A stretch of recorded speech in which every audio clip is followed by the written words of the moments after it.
देशभरामध्ये आजपासून नवे मोठे बदल होणार। 19 किलोच्या व्यावसायिक गॅस सिलेंडरच्या किमतीमध्ये 41 रुपयांची कपात। नव्या आर्थिक वर्षाच्या सुरुवातीला तेल कंपन्यांचा मोठा निर्णय। समृद्धी महामार्गावरील प्रवास महागला। महामार्गाच्या टोल दरामध्ये आजपासून 19% वाढ होणार। नागपूर ते इगतपुरीपर्यंत कार आणि हलक्या वाहनांना 1290 रुपयांचा टोल मोजावा लागणार। राज्यातील रेडी रेकनरच्या दरामध्ये सरासरी 4.39% वाढ।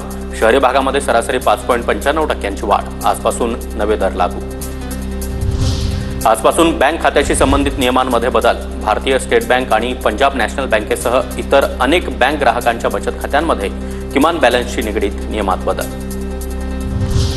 मोबाईल नंबरशी जुळलेले प्रदीर्घ काळापासून ऍक्टिव्ह नसलेले यूपीआय अकाउंट्स बंद।